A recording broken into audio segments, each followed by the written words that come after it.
Me avisa. Cuando tú quieras. ¿Va a empezar ahora? Sí. Pues muy buenos días a todos. Gracias por su comparecencia a la conferencia de hoy titulada Centro Ceremonial Indígena de Tibes, una historia. Lo que yo pretendo con esta conferencia y este taller es recoger la historia del centro ceremonial como un depositorio y un repositorio de nuestra cultura y legado de los grupos originarios, con nuestro legado de la historia originaria de Puerto Rico, que es parte de esta identidad puertorriqueña y de nuestra historia puertorriqueñista también y de nuestra cultura.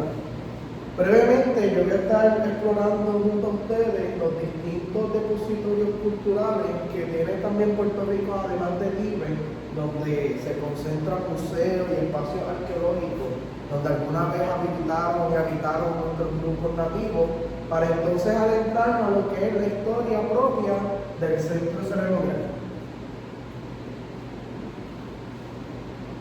Voy a comenzar con una reflexión del arqueólogo Peter Rowe de la Universidad de Delaware, que es una reflexión que él tiene, que se escribe en el libro Tibes, un cacicazgo temprano en las Antillas, por Malcolm Sutter, que fue el jefe, o por decirlo así, el líder de la Sociedad Guainía de Puerto Rico, que fueron los primeros en comenzar la preservación de esta zona arqueológica. Y dice, ¿verdad?, en la historia de Tibes, este gran interés para cualquier persona que tenga una preocupación o tenga un interés por la transformación del Puerto Rico antiguo, la transformación de Boiquén. Es decir, Tibes es una pieza clave en el rompecabezas de lo que son el tiempo lineal o la historia lineal de las culturas indígenas de Puerto Rico. Y como un centro donde se cruzaron dos importantes grupos culturales, lo que son los indios imperios, los indios saladoides, los indios saladoides y el indio retaíno, Tibes juega un papel importante en ese rol o en ese papel. Para empezar, brevemente, voy a poner esas disposiciones del Instituto de Cultura Puertorriqueña. El instituto fue fundado en el año 1955 a disposición de la Ley 89 del 21 de junio. El Instituto de Cultura, ¿verdad?, con sus controversias y las críticas que ha tenido la sociedad puertorriqueña, busca salvaguardar la historia de Puerto Rico, desde la música, la arte, la historia, la antropología, la historia religiosa de la isla, y es esta entidad gubernamental la cabeza o la representación de la cultura puertorriqueña a nivel estatal, ¿verdad?, a nivel de Puerto Rico, y también esa exposición de la cultura puertorriqueña en el mundo. Fue iniciativa del gobernador Luis Muñoz Marín y Ernesto Ramos Antonini la creación del ICP, y su objetivo es el estudio y conservación, divulgación y enriquecimiento de nuestra cultura. La Ley de Consejo para la Protección del Patrimonio Arqueológico Terrestre de Puerto Rico, la Ley número 112 del 20 de julio de 1988, es el ente orgánico por el cual se crean los espacios de protección arqueológica en la isla. Antes de esta ley, sí había una conciencia de preservación, pero no estaba regulado cómo mantener y proteger los espacios arqueológicos de Puerto Rico. Una disposición que señalara y dijera cómo tratar los espacios de nuestras antiguas culturas nativas. Y Tibes, como espacio arqueológico y depositorio y repositorio de nuestras culturas nativas, también es parte de esa ley 112 de la protección del patrimonio arqueológico terrestre. Terrestre porque también está la arqueología marina o la arqueología acuática. Y esa sería otra ley, la que protege los espacios acuáticos que conllevan el sentido cultural de Puerto Rico. Y la ley para la reforma del proceso de permiso de Puerto Rico, que es la ley 161 del 2009, que facilita la protección de la área arqueológica de la isla. Le transfiere al Instituto de Cultura Puertorriqueña la facultad para estudiar, evaluar o conservar los terrenos en Puerto Rico para propósitos culturales. Así que las leyes están a disposición, pero también es deber de la ciudadanía tomar responsabilidad en proteger y preservar los espacios culturales de Puerto Rico, como en este caso los espacios donde los antiguos nativos alguna vez habilitaron y habitaron nuestra isla de Borqué. En Puerto Rico, mayormente, la historia precolombina se clasifica o se divide en 4 culturas generales o 4 grupos generales, que es el arcaico, el indio saladoide, el grupo pretaíno y el taíno. Y en Puerto Rico nosotros tenemos 4 espacios de museo y de depositorio y preservación histórica que contienen la historia de esas 4 culturas indígenas, de esos 4 grupos indígenas. Comenzamos primero con Parque Histórico Cueva María de la Cruz, localizado en el municipio de Loíza, que es un espacio donde el indio arcaico tardío habitó y estuvo allí en disposición de vivir. Ahí se han encontrado remanentes de artefactos de los indios arcaicos, también se han encontrado restos humanos en el Parque Histórico Cueva María de la Cruz, que lo hace un lugar importante y propicio para poder conocer y comprender la historia de la cultura arcaica en Puerto Rico. Con una breve historia de Cueva María de la Cruz, localizada en el municipio de Loíza, se descubrió mediante unas excavaciones que realizó Ricardo Alegría con un equipo de arqueólogos en el año 1948. Se encontró artefactos y yacimientos humanos de la cultura originaria más antigua que se haya registrado en Puerto Rico, el grupo arcaico, que también en términos arqueológicos se le conoce como el grupo orqueoide, que más adelante le hablan un poco sobre ello, y fue declarado Patrimonio Cultural de Puerto Rico el 18 de febrero de 1972 por el gobernador Luis A. Ferrer. Ponceño, ¿verdad? Y como les mencioné, la cultura que predomina en los yacimientos de Cueva María de la Cruz es la cultura del indio arcaico. Hace 7.000 años atrás comenzó a poblarse el Caribe por grupos migratorios procedentes en su mayoría de América del Sur. Yo pongo el año 7000 porque es cuando se clasifica el yacimiento arqueológico de Baguari, en la isla de Trinidad, que se considera el yacimiento arqueológico precolombino hasta ahora más antiguo del Caribe y donde se han encontrado los restos humanos más antiguos del Caribe, ¿verdad? Bajo los términos de la arqueología. Sabemos que la arqueología no es una ciencia cierta, no es una ciencia exacta, es una ciencia que está en evolución continua a medida que se sigan procediendo las investigaciones y los trabajos de excavaciones y clasificación de material.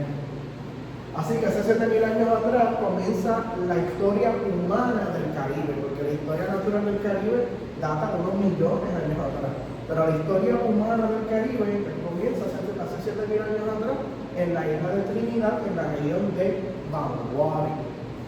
En Puerto Rico, en el caso de nuestra isla, las primeras personas en establecer comunidad de manera permanente ocurrió entre hace 5.000 a 4.500 años atrás. Y es bien importante uno mencionar los grupos orqueoides, o como se le dice genéricamente arcaicos, porque ellos fueron las primeras personas en hacer de Puerto Rico su hogar, en asentarse de manera permanente en Puerto Rico. Antes de ellos, me imagino, ¿verdad?, que otros grupos venían, pero era de escala y pasadía. Posiblemente venían a recolectar agua, coger madera, descansar, consumir alimentos para entonces continuar su destino final. Pero estos fueron los que se quedaron viviendo en nuestras costas y se manejaron alrededor de la isla de Puerto Rico. A este grupo mayormente se le conoce como arcaico, pero el nombre arqueológico es orqueoide. Y como otros grupos arqueológicos en la isla, siempre hay esta disyuntiva, ¿verdad?, sobre su historia, si eran nómadas, si no lo eran. Yo entiendo, ¿verdad?, que de acuerdo a los estudios que hay, ellos eran desde nómadas hasta seminómadas. Ya al final, ¿verdad?, en el arcaico tardío, comienzan a tener contacto con los grupos saladeros, o los grupos saladoides, donde comienzan a sentarse y utilizar lo que es la vasija, o conocer la técnica del uso y la creación de la vasija, por el estilo. Y los nómadas, ¿verdad? Un grupo que es nómada, normalmente nosotros pensamos que son personas que están caminando o vagabundeando por un área específico. Pero un nómada, de acuerdo a la antropología, es una persona que vive en un lugar, pero para realizar sus actividades diarias tiene que moverse por distintas áreas porque no concentra sus actividades vitales en un solo lugar. La persona vive, por ejemplo, vive en punto A, pero tiene que buscar agua en punto B, cazar en punto C, buscar frutos porque no conoce lo que es sembrar en punto D. Y en ese entorno es que la persona pues convive y se relaciona con su otro grupo, y eso se le considera el nomadismo. Bien importante también que en nuestros libros de historia, en general, ¿verdad?, en Puerto Rico, siempre se habla del término cazadores y recolectores, o lo que en inglés dicen hunters and gatherers. Pero hay que, ¿verdad?, yo siempre le invito a las personas a pensar en esos términos. Si aquí en Puerto Rico no habían grandes animales para uno cazar, lo que había eran pequeños roedores como el xenofonte, la butía, pues ese término de cazar no cae tanto para nuestros grupos arcaicos, porque el término de cazar se refiere a las tierras continentales donde sí hay grandes animales para cazar, grandes fieras y bestias, como por ejemplo los osos, rinocerontes, venado, elefante, el oso perezoso en América del Sur. Esa fauna no está presente en Puerto Rico. Así que el término correcto y más apropiado es pescadores y recolectores. Este es el término más apropiado para los grupos que viven en islas y que se consideran nómadas o seminómadas, que es pescadores y recolectores.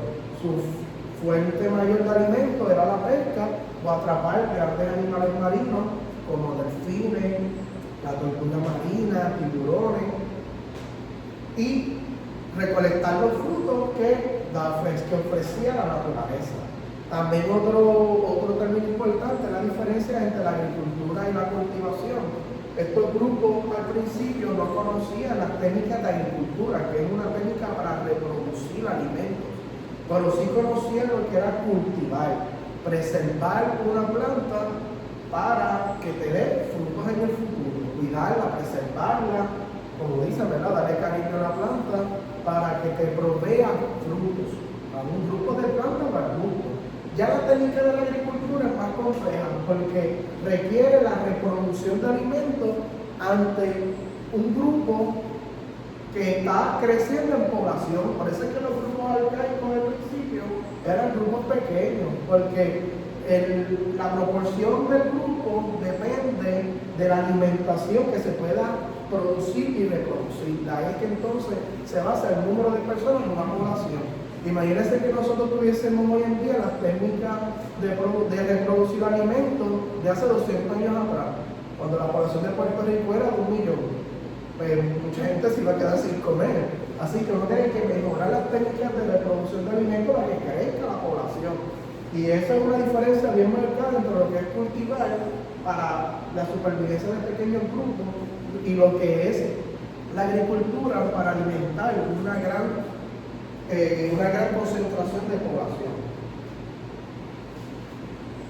Terminado entonces, el nombre de Cueva María de la Cruz, ¿verdad?, que alguna gente pregunta, era el nombre de la dueña de las tierras donde hoy en día ubica la cueva o la gruta, que es la cueva, ¿verdad?, Cueva María de la Cruz.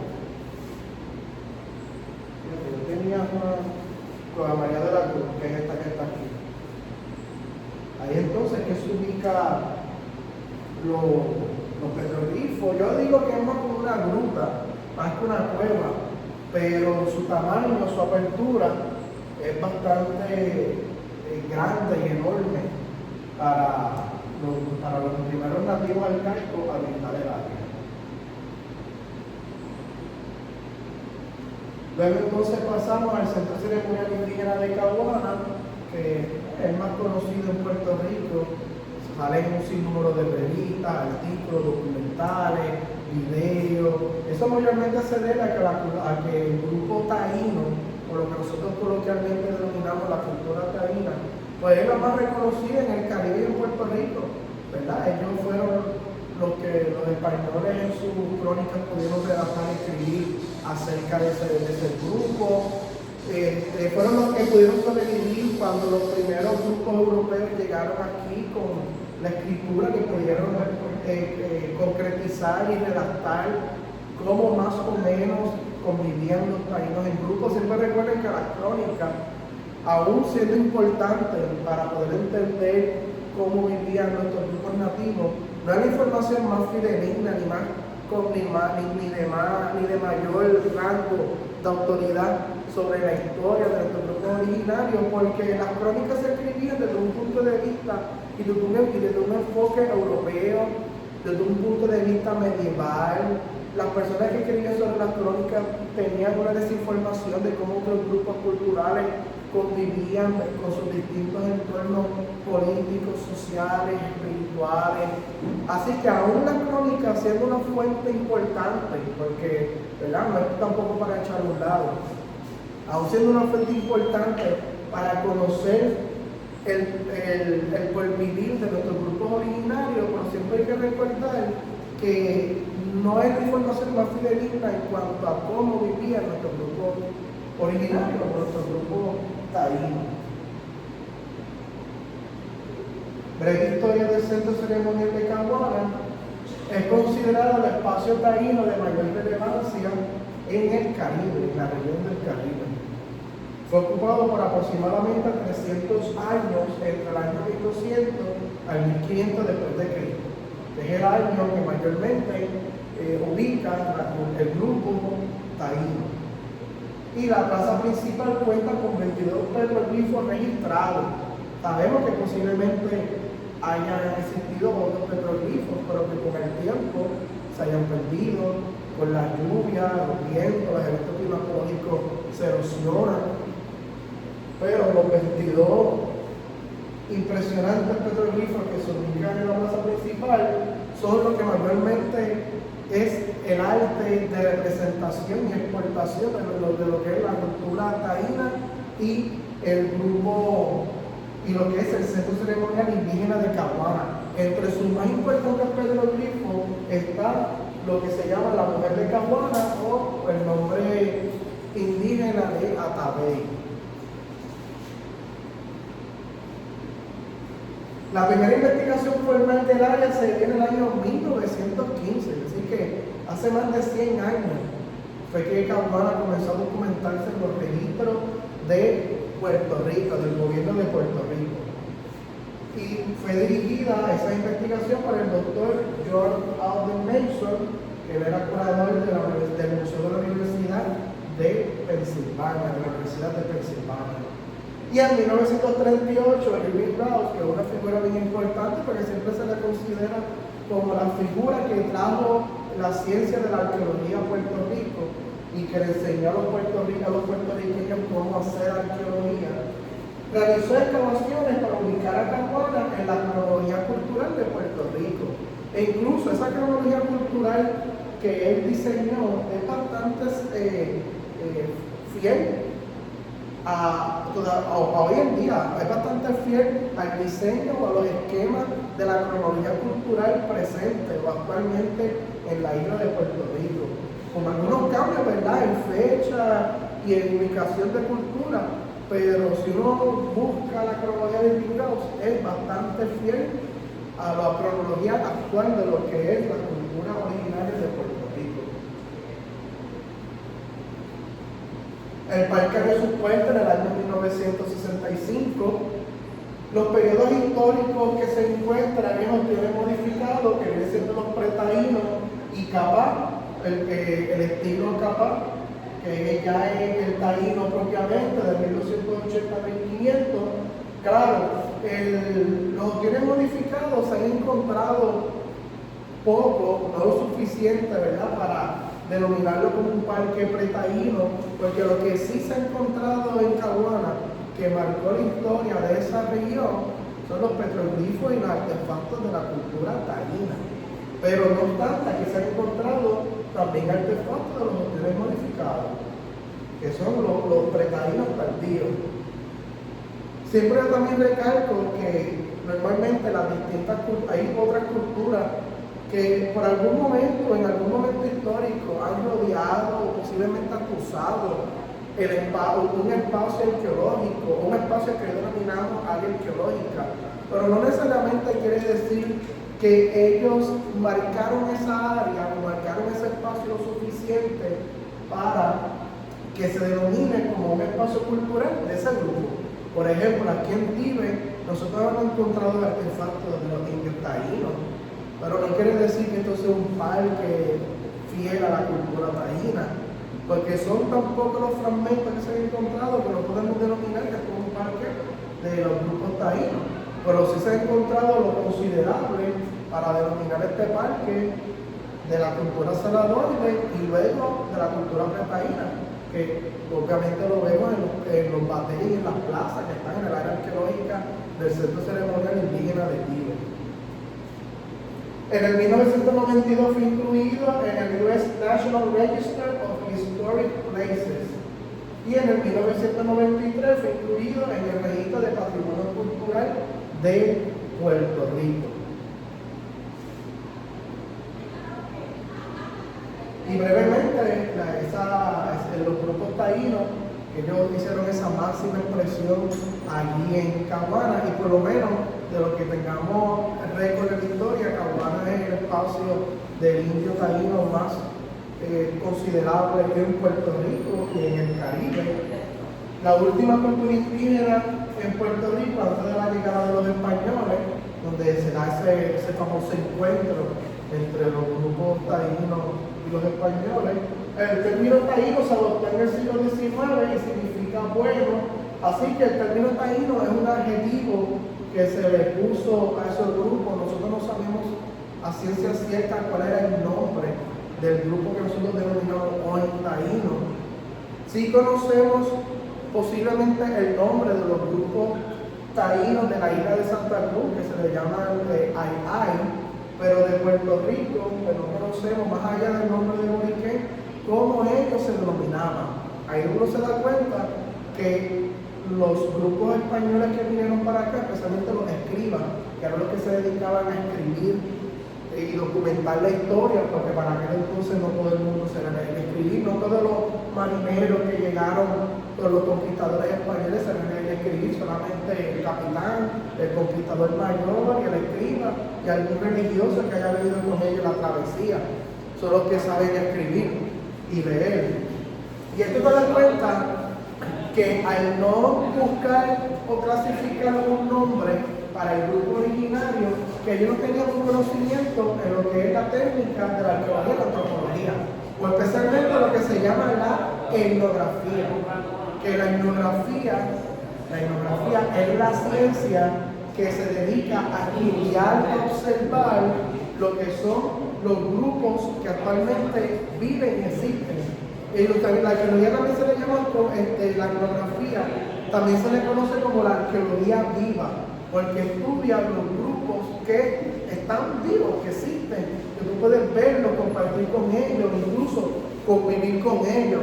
Y esa es la rama de la etnografía. Así que, como les mencioné, tenemos muy poco conocimiento de lo que es la antropología y la arqueología, porque no se dedicaron a buscar el nombre de estos grupos. Simplemente ellos le pusieron el adjetivo que mayormente escuchaban, que era taíno, pues, que entendemos que posiblemente significa bueno. Estas son ilustraciones del Parque Indígena de Caguana. Miren el batey mayor o la plaza mayor, donde están estos famosos petroglifos. Aquí está la famosa Atabello, como se le conoce en el mundo hispánico, la mujer de Caguana. y los distintos petroglifos, todos con su simbología y con su documentación espiritual que los grupos originarios le ponían al esfuerzo y el trabajo de realizar esos petroglifos. Yo siempre le menciono a los turistas aquí en el centro ceremonial que los petroglifos en Caguana, o esa plaza principal en Caguana, es como visitar un museo de arte al aire libre, con estas esculturas tan impresionantes, tan de gran magnitud, ¿verdad? Cuando uno está al lado de estos monolitos, son casi igual de uno que altos, son anchos. Vienen los petroglifos que son sofisticados cuando uno va al centro. Así que, sin duda alguna, este es un espacio de arte puertorriqueño ya en tiempos precolombinos, o desde tiempos de prehistórico, ¿verdad? Si utilizamos lo que es la línea convencional de la historia. Estas son las tres instituciones de Caguana, con sus distintos bategues y espacios verdes. Si se dan cuenta, en los bategues y en las plazas de Caguana no hay grama, que es bastante fiel a lo que las crónicas decían, ¿verdad? Que mantenían y preservaban lo que es el espacio ceremonial. De acuerdo con los arqueólogos, ellos practicaban una técnica que se llama slash and burn, que es cortar árboles y quemar la grama.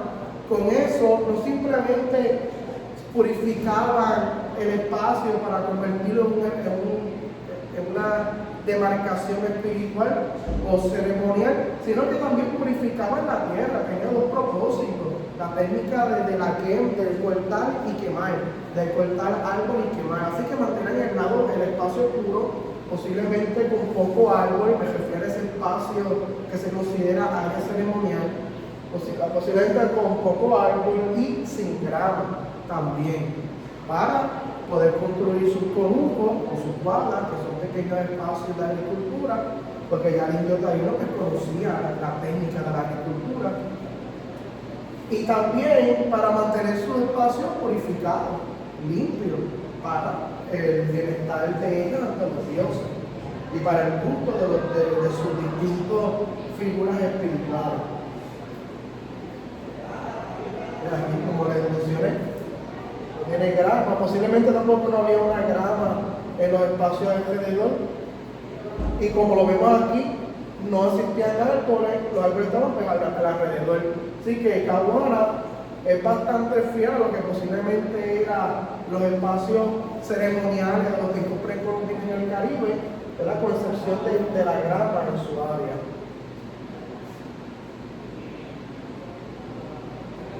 Ahora vamos para comentar brevemente sobre el batey del Delfín en Mayagüez. El batey Delfín del Yagüez, que es como se le conoce, ¿verdad?, al área del río Yagüez. Se le conoce como el Yucayeque de Curayoán o como el acuario de piedra. ¿Por qué? Porque los petroglifos que mayormente se constatan allí en el batey Delfín son animales marinos: ballenas, pulpo, delfines, peces. Se descubrió en el año 1995 y es el centro ceremonial más reciente que tiene Puerto Rico. Su apertura fue en el año 2022. Y hasta el día de hoy poca gente conoce lo que es el batey del Delfín. Por eso yo también, ¿verdad?, me di la obligación de traer la correlación para esta presentación, para darle esa exposición, no simplemente al parque, sino a la cultura originaria de Puerto Rico, y para que la gente pueda seguir apreciando, disfrutando y conectándose con ese pasado de nuestras culturas originarias de Puerto Rico. Que no solamente es el espacio de Vive, Caguana o Cora María de la Cruz, sino que también en el oeste tenemos ese primer centro ceremonial. Es un depositorio importante porque alberga petroglifos con forma de animales marinos, cetáceos, que vienen siendo las ballenas y delfines, y cefalópodos, que son los pulpos, entre otros animales, o de otros grupos marinos, como también el calamar. Así que es hasta el momento el único en Puerto Rico donde se concentran en animales marinos, animales acuáticos. en Puerto Rico. Normalmente, ¿verdad? Si vemos en Caguana, lo que hay son posiblemente figuras antropomorfas, disculpe, que tienen que ver con figuras de anfibios, con cara humana, incluso hasta pájaros también, en otros figuras de petroglifos, como vemos aquí.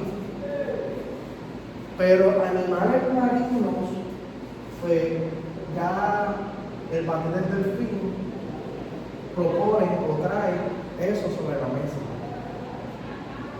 Fue habitado por los grupos originarios entre el año 1200 al 1508, por los grupos taínos. Pero aquí en Tíbet, el investigador y el arqueólogo Robert Luke, junto al equipo de Antonio Curé, encontró el petroglifo de un pez en nuestra zona arqueológica, en la plaza principal. Así que tal vez el papel del delfín sea el que tenga la mayor concentración de petroglifos acuáticos, de animales acuáticos, pero no es el único. Porque aquí, por lo menos mínimo, que está en la zona arqueológica, disponible para que todos lo vean, hay un pequeño pez debajo de una de las caras antropomorfas de un petroglifo. Y también fue para el año 2022 que Corey Luke, en su investigación junto a Antonio Curé, lo clasificó como un lugar o como una roca donde hubo trazos humanos para demarcar un posible pescado.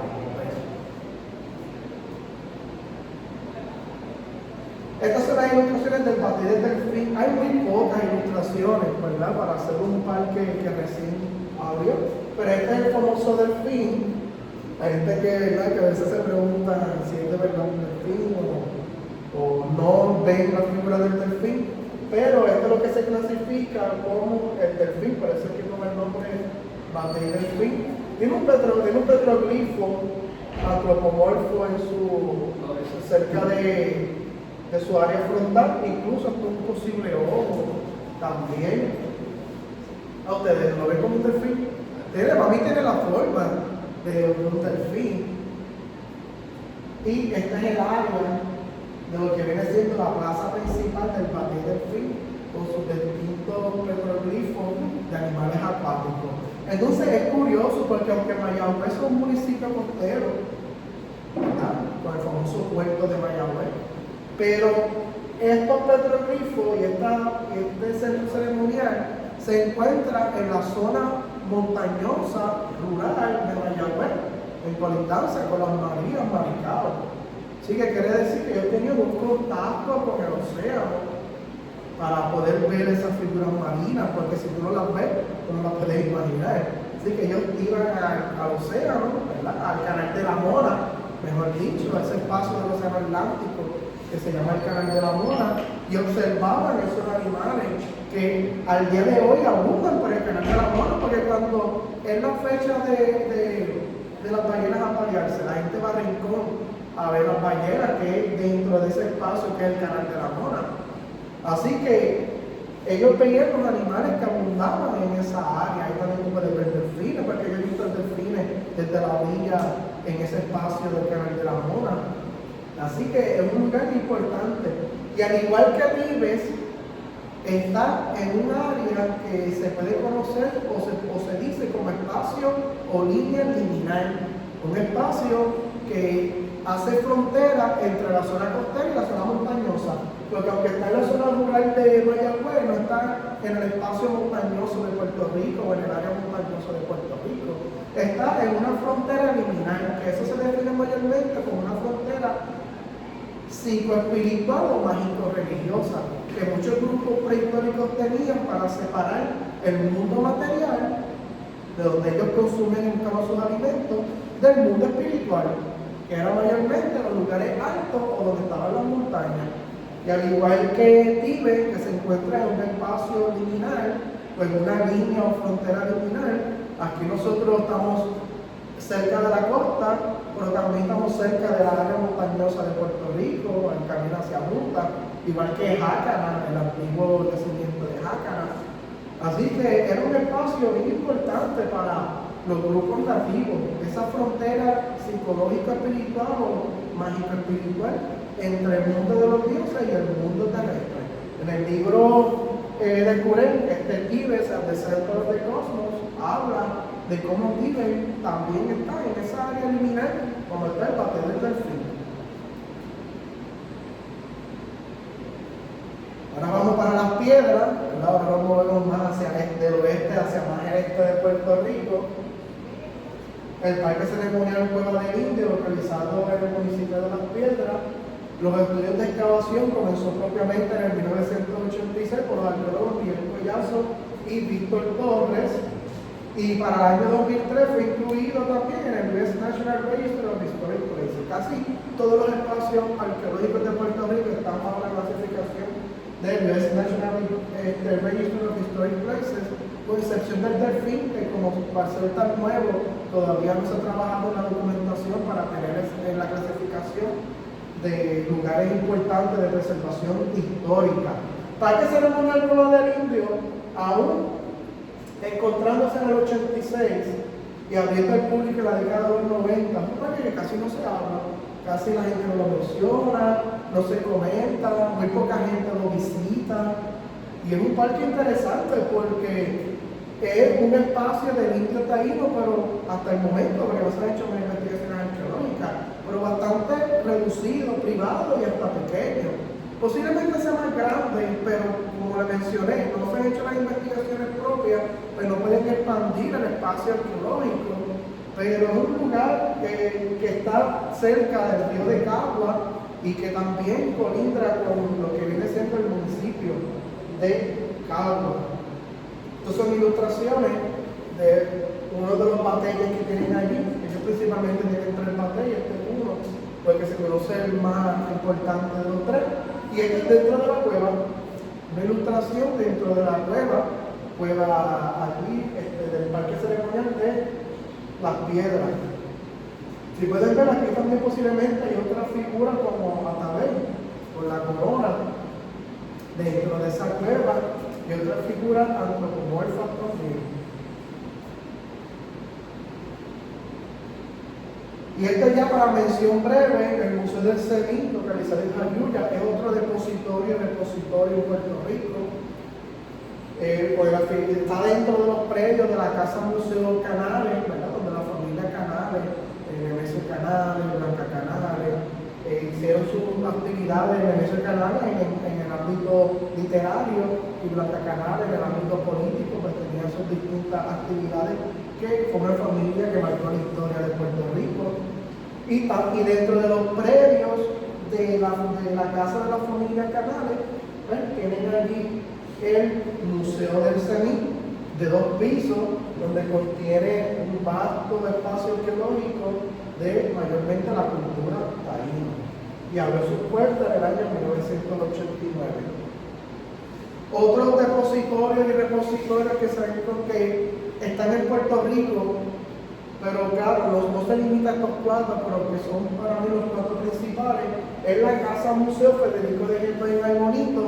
La Casa Museo Federico de Getó, aunque es un museo que se dedica a la vida del primer comisionado residente de Puerto Rico en Washington, Federico de Getó, y también es un museo sobre la historia del papel de los comisionados residentes en la historia política, social y económica de Puerto Rico. No obstante, antes de entrar al espacio de la Casa Museo, lo que viene siendo en el área frontal, tienen una gran colección de las culturas saladoides, pretaína y taína, haciendo uno de los importantes depositorios de nuestra cultura en Puerto Rico. El Museo de Historia en Vega Baja, y Vega Baja allí con el área arqueológica Maisabel, por ejemplo, es un lugar sumamente importante de nuestra historia cultural nativa. Del Museo de Historia de Vega Baja contiene un sinnúmero de artefactos de lítica y cerámica de los grupos pretaínos y taínos. El Museo de Historia, Antropología y Arte de la Universidad de Puerto Rico, recinto de Río Piedra, al igual también tiene un espacio importante, incluso tienen alguna familia. Ellos allí vemos en Tíbet, en el acrílico, que hay un posible que hay un enterramiento de un nativo, pues también ellos tienen una familia entera en el Museo de Historia, Antropología y Arte Nacional de Puerto Rico con sus vasijas y artefactos. Y el Museo de las Américas en el cuartel de Valleja en el Viejo San Juan. Y ahora pues vamos entonces propiamente a lo que venimos, que es la historia del Centro Ceremonial Indígena de Tíbet. Ustedes recordarán, ¿verdad?, que estuvieron aquí para el aniversario 40, esta afiche que se hizo celebrando el 40 aniversario del Centro Ceremonial. Fue el artista fue nuestro pasado compañero Gaspar Lucino, que él recoge los elementos que mayormente aportan a lo que es el espacio del Centro Ceremonial Indígena de Tíbet, lo que es la rana de Tíbet, de la cultura saladoide, la Plaza del Sol con la cultura pretaíno, la antigua recreación del yucayeque taíno que estaba alguna vez en el Centro Ceremonial, los petroglifos que se encuentran en la plaza principal, las vasijas pigmeas que están en el museo y las montañas que rodean lo que es el valle o la vega de Tani, que es donde nosotros nos ubicamos hoy en día, o donde se ubica el Centro Ceremonial Indígena de Tíbet, en la vega de Tani.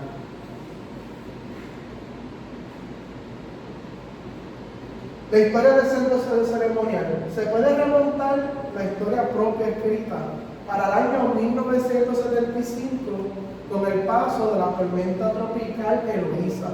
Fue una tormenta que conectó con el área sur de Puerto Rico y provocó grandes inundaciones, fuertes lluvias, incluso hasta el río también portugués se salió de su cauce.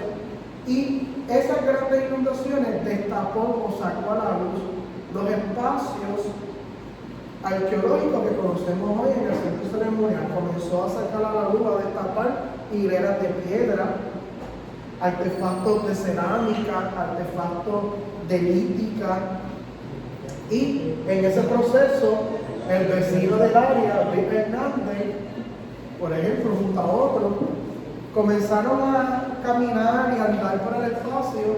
Ellos, tengo entendido que Luis Hernández era un trabajador que se dedicaba al carbón, a la quema de carbón por el bosque de la vega de Tani. Y en un día de trabajo, ¿verdad?, para observar cómo quedó el bosque después de la tormenta, pues comenzó a darse cuenta de los distintos fragmentos y artefactos de la cultura indígena de Puerto Rico. Y entre eso, pues comenzó entonces a encontrar lo que propiamente es de la cultura saladoide y pretaíno. Luego de unos años, siempre dicen aproximadamente un año, 2 años, la Sociedad Arqueológica del Sur Oeste, que se fundó en 1976, fue avisado por Luis Hernández sobre los posibles hallazgos de artefactos y de hileras de piedras que se encontraron en el patio, o lo que hoy en día es la zona arqueológica. Esta Sociedad Arqueológica del Suroeste, en cambio, se conecta con la Sociedad Guainía de Puerto Rico para compartir información de los hallazgos o de los posibles hallazgos que se encontró en el espacio de la vega de Tani. Recuerden que todavía no existía un centro ceremonial propiamente dicho. Yo digo centro ceremonial, ¿verdad?, para ubicarnos hoy en día en tiempo y espacio. Pero lo que ellos encontraron, pues mayormente ellos le dicen Tomavieja, que es el sector que está aquí detrás del estacionamiento, el sector de Tomavieja. Y ellos pues mayormente Tomavieja porque ahí era el agua, ¿verdad? Ellos tomaban, los vecinos tomaban agua del río, de esta área, y parece que esta comunidad se hace por la agua que suple el río. Se llama la comunidad de Tomavieja. Y tanto los vecinos del sector Tomavieja y la Vega de Tani contactan a la Sociedad Arqueológica del Suroeste, que era un grupo de estudiantes y aficionados a la arqueología y a la historia, que ellos vienen a ver y observar el área. Y aquí entonces va a entrar la Sociedad Guainía de Arqueología e Historia. La pasada el pasado grupo, la Sociedad Arqueológica del Suroeste, se encuentra o coincide con la Sociedad Guaymía de Arqueología e Historia en la Biblioteca Encarnación Valdés de la Universidad Católica de la Pontificia Universidad Católica de Puerto Rico.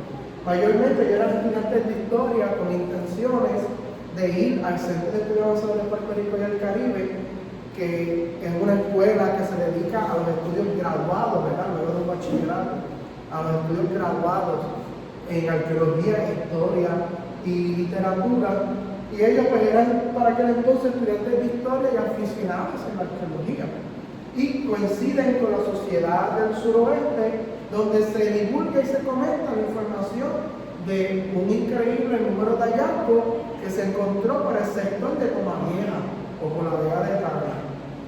Esta sociedad brevemente se funda, una historia breve, se funda en el año 1972.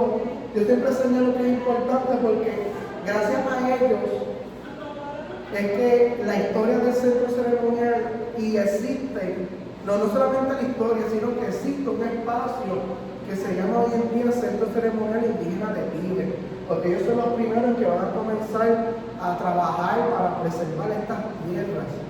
Y los primeros administradores del Centro Ceremonial Indígena de Tíbet van a salir también de la Sociedad Guaymía.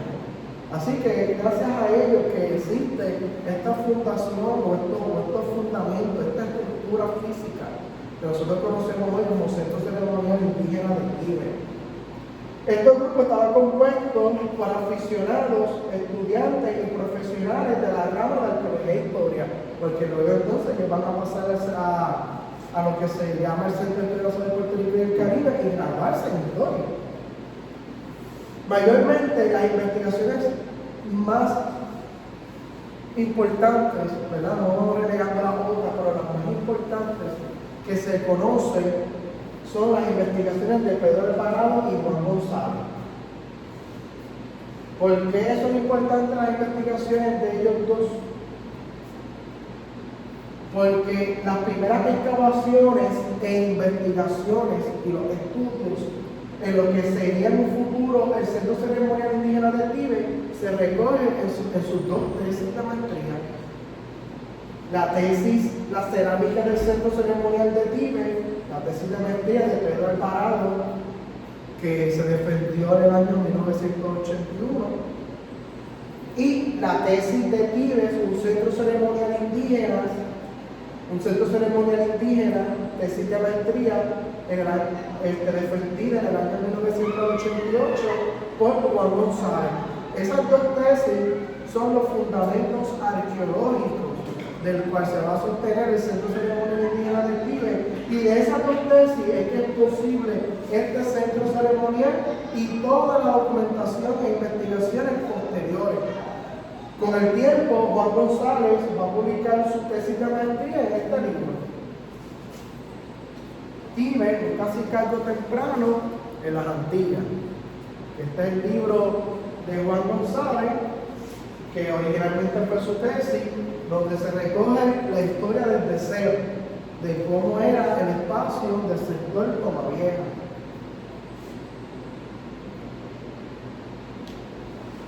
¿Cuál es la misión de la Sociedad Guaymía?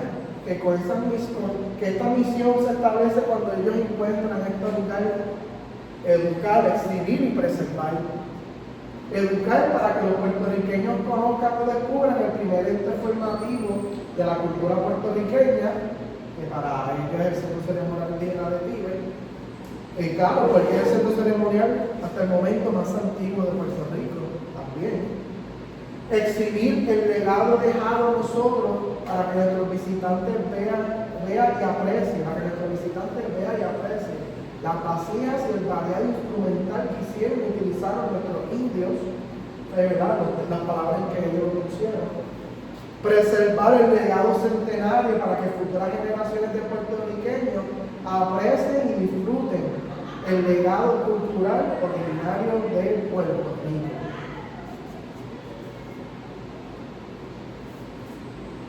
De acuerdo a Luis Rodríguez Gracia, que era un miembro de la Sociedad Guaraní de Puerto Rico, la meta final era convertir las Dives en un centro de investigaciones arqueológicas de gran magnitud en el Caribe y hacer de Dives el centro de peregrinaje de todos los puertorriqueños que amen la buena herencia.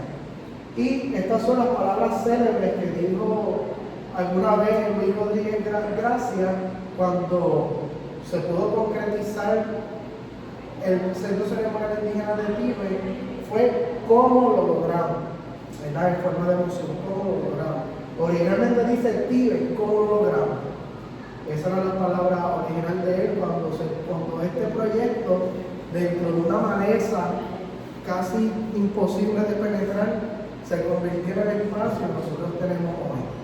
Si venimos a ver, fue un proyecto del cielo a la tierra, literalmente desde cero a este centro que tenemos hoy. Por eso es que yo, como yo sé que muchos de ustedes, pues cuidan y preservan y aman este lugar, porque no fue fácil poder realizar que existiera este espacio. Uno lo cuenta ahora en una presentación de 1 hora, 40 minutos, pero las vicisitudes que ellos tuvieron que pasar, enfrentarse a distintas situaciones para que pudiera existir este lugar y reconocer el legado de los grupos originarios en Ponce y en Puerto Rico, y también a la misma vez brindarle su debido tributo y respeto a su existencia en este lugar, que son nuestros grupos saladores y pretaínos. Esta placa se encuentra en el museo. Estos son los miembros fundadores de la Sociedad Guaraní de Arqueología e Historia, que es Juan González, Pedro Alvarado. De hecho, el señor Pedro Alvarado, según me han narrado, él tiene su ceniza allá atrás en la plaza principal, fue donde se distribuyeron sus cenizas, ¿verdad? Que lo pidió al momento antes de fallecer, que se regaran sus cenizas por la plaza principal del centro ceremonial. Luis Rodríguez Gracia, que fue el que nosotros acabamos de mencionar. Eduardo Questel Rodríguez, un reconocido arqueólogo y antropólogo puertorriqueño. Él ha escrito muchos libros sobre la historia de la playa de Ponce, la historia de los filipinos en Ponce, la historia del barrio Bélgica, la historia del guano, lo importante que es para la fertilización. Así que es una persona que se dedica a escribir, a investigar. Silvia Rivera Rodríguez, María Morales Rodríguez, Néstor Murray, y por ahí la lista sigue de esos importantes fundadores de la Sociedad Guaraní de Puerto Rico, de la Sociedad Guaraní de Puerto Rico de Arqueología e Historia. Estas son fotos de las primeras observaciones del área. Miren, estas son las hileras que yo les menciono que Luis Hernández con otros vecinos pues vieron y comenzaron entonces a notificar lo que habían visto. Miren esa gran maleza, y de esa gran maleza lo que se ha construido hoy y lo que se ha podido también rescatar de nuestros grupos culturales y la vegetación. Recuerda que hasta al ser un trópico la vegetación es densa, fuerte. Estas son las primeras observaciones del área también y las primeras excavaciones del área. Miren cuando comenzaron a hacer las trincheras para poder marcar el espacio de las hileras de piedra. Ahí también los primeros pozos arqueológicos que se hicieron para poder tener un conocimiento de lo que ellos estaban enfrentando, lo que estaban viendo, lo que estaban encontrando. Las primeras investigaciones y excavaciones. Aquí está Juan González encontrando un yacimiento humano. Y si lo ven, es en una capa bastante leve de la tierra, no está muy profundo, ¿verdad? Eso es, uno va con una palita, como digo yo, hace un hoyito y ya encuentra el resto humano o restos arqueológicos. Miren ahí también esos pozos. Estos son ya más profundos. Si ven, es más profundo que este donde se encontró un yacimiento humano. Y ahí también se sacó el material lítico, que la lítica es la piedra utilizada por el ser humano para su trabajo, una pieza tecnológica para su trabajo y facilitar sus deberes diarios. Estas son medidas de los papeles y trazas La herradura, aquí no están todas, pero son las principales. Herradura Murciélago, Cacique, Bate del Cenit, Plaza de la Estrella, Plaza Principal, la medida del puente, ¿verdad? Y las cuerdas de lo que es el Centro Ceremonial Indígena de Tíbet son 45 cuerdas, pero de esas 45 cuerdas solamente 18 están para uso arqueológico. Y no es porque no haya más artefactos arqueológicos, es que no se ha podido investigar más, no se ha podido excavar ni expandir la circunferencia del espacio arqueológico, porque si se pusieran a investigar más, sin duda van a encontrar muchos artefactos más, y hasta otros posibles batallas y otros yacimientos humanos también. Según los récords, aproximadamente un 20-25% es lo que ha sido investigado y excavado, y a veces yo diría hasta menos. La apertura del Centro Ceremonial Indígena de Tíbet. Luego de varios años de observaciones, estudios, investigaciones y excavaciones, el parque estaba preparado para abrir al público. La ley 146 del 18 de junio de 1890, especialmente en el artículo 2.04, y la ley de ordenanza municipal número 39, crearon las disposiciones para reglamentar la creación del Centro Ceremonial Indígena de Tíbet. Y la ordenanza número 13 de 1982-83 crea el puesto de director del Centro Ceremonial Indígena de Tíbet, ocupado hoy por la señora Irma Saya. Y el centro abrió sus puertas al público el 30 de abril de 1982. Estos son los afiches, como esto es un afiche, el afiche de apertura que se hizo para conmemorar el día del Centro Ceremonial Indígena de Tíbet. Aquí está la fecha, fue un viernes 30 de abril de 1982. Su apertura fue bajo la administración del alcalde José Podemos Vega y su ingeniero y arquitecto Teddy Díaz y David Magnetti, junto a la compañía proyectista Lubier y Purcell. Esa pareja está en la entrada de la oficina, ¿verdad? En ese espacio de la oficina y laboratorio del Centro Ceremonial. Esta foto, ¿verdad? Estuve un tiempo buscándola, es una toma aérea del día en que se abrió el Centro Ceremonial Indígena de Tíbet. Miren aquí las personas aglomeradas dentro, ¿verdad? Con una carpa para las actividades oficiales en cual se hizo el día de la apertura del Centro Ceremonial. Miren el estacionamiento lleno. Este es el sector de Toma Vieja, en la avenida de Tani, que está aquí. Miren la área del río, pelado hasta lo más profundo del espacio. Hay muy poca vegetación, por no decir ninguna vegetación alrededor del río. Miren el puente que conecta hacia el jardín botánico y al espacio arqueológico. Estas son las áreas del centro. Y más carros estacionados aquí por la carretera 503.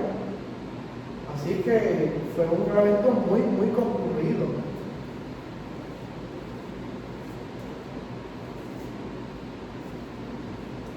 Este es el certificado que se encuentra en la oficina, ¿verdad? Pero yo quise compartirlo con ustedes, donde se clasifica a Tíbet en la lista del Registro Nacional de Lugares Históricos del Departamento del Interior de los Estados Unidos. Y ahí es cuando entonces Tíbet pasa al US National Register of Historic Places. Aquí tiene la firma, casi no se ve ya, ¿verdad? Este documento está preservado en un marco. Aquí tiene la firma del entonces gobernador Rafael Hernández Colón. Esto fue dado en San Juan de Puerto Rico el 18 de mayo de 1989. Y la firma de los oficiales estatales, el sello oficial del gobierno de Puerto Rico.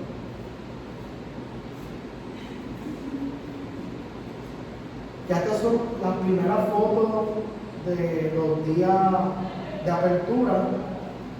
Si ustedes notan, este sign ya no está afuera, Eso en algún momento parece que se quitó o se cayó. Tienen la entrada a lo que es las oficinas y el museo. Miren aquí la fuente cuando no tenía verja. El tipo de diseño arquitectónico que se utilizó es arquitectura modernista o diseño modernista. Por eso es que es un diseño bien parecido al Museo de Arte de Ponce. Entonces, cuando usted está en la antigua Avenida de las Américas, hoy es por eso Río Ferrer, cuando usted ve el Museo de Arte, sus bordes y sus esquinas son así también puntiagudos, en forma geométrica. Porque es un diseño de arquitectura modernista en ese propósito. Miren también aquí estos primeros, las letras no estaban todavía, las letras que dicen centro ceremonial en la pared no se ubicaban en ese espacio. Miren el puente con la verja intacta, todavía la maleza no había llegado. No había árboles ni rama alrededor del río. Yo digo que el río se ve muy bonito ahora.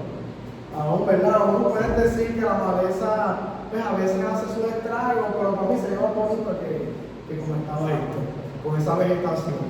Lo hace ser más propio de la época también. Y también Tibe recorrió por distintas noticias y medios noticiosos. Aquí está el título del periódico New York Times, de enero 20 de 1985, un artículo que se escribió sobre Tibe, el antiguo periódico El Poeta, periódico con base entre Ponce y Juanadía, donde también se hace mención de lo que viene siendo el centro ceremonial indígena de Tibe. Si yo me pusiera a poner, ¿verdad?, cuánto artículo de periódico hay, fueron una presentación sin fin, pero Tibe ha estado muy presente en la prensa puertorriqueña y en la prensa también estadounidense y mundial.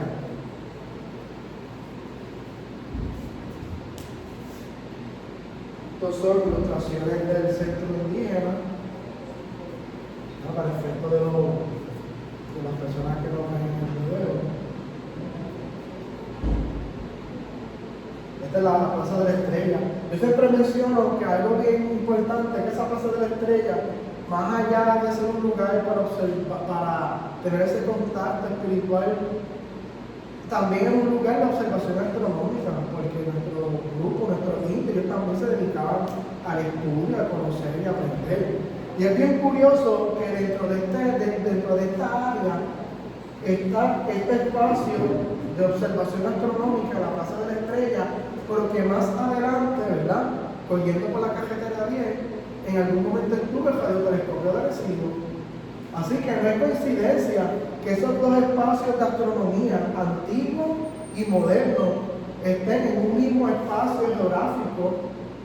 Eso quiere decir que estos indios eran sumamente inteligentes, para que después la NASA y el gobierno de Estados Unidos quisieran establecer un centro astronómico en esa misma latitud y longitud, ¿verdad?, entrando a esa cordillera, para poder tener el radiotelescopio de Arecibo, que es un lugar excelente para la observación astronómica. Y nuestros grupos originarios lo sabían ya.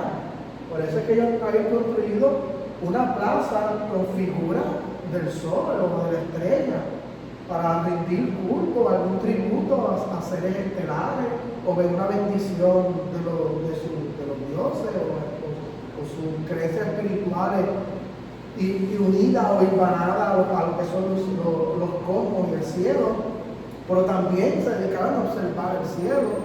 Así que no es coincidencia que 200, 300, 500, 600 años después, 700 años después, se haga el radiotelescopio de Arecibo.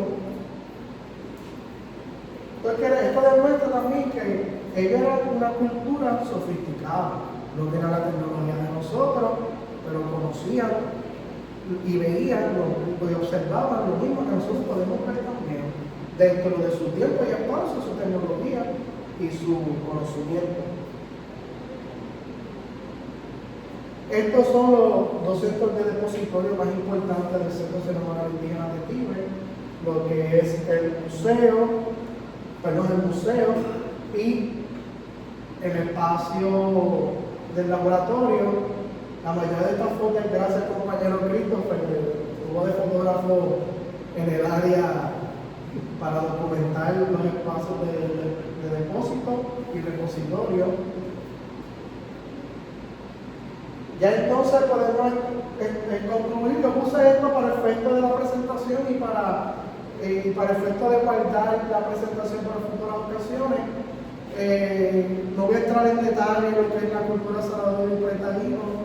En otra presentación lo podemos hacer, pero siempre recalco que el centro ceremonia se especializa en dos culturas originarias o dos grupos originarios, que es el saladoide y el pretaíno. El saladoide se le considera esa primera gran cultura alfarera en la historia precolombina de Puerto Rico. Son originarios de la región del Orinoco y Venezuela, que eventualmente en esa navegación van a llegar a Puerto Rico. Su cultura material se caracteriza por la cerámica decorativa, especialmente la cerámica estilo Hacienda Grande, que aquí en Tibe se encontró, pero Tibe es mayormente saladoide estilo Cuevas, que es el saladoide tardío. Ya el saladoide entre los años 200 al 600 al 800 después de Cristo. Y tenía una agricultura desarrollada. De hecho, se entiende que el saladoide fue ese primer grupo que trajo una agricultura plenamente desarrollada.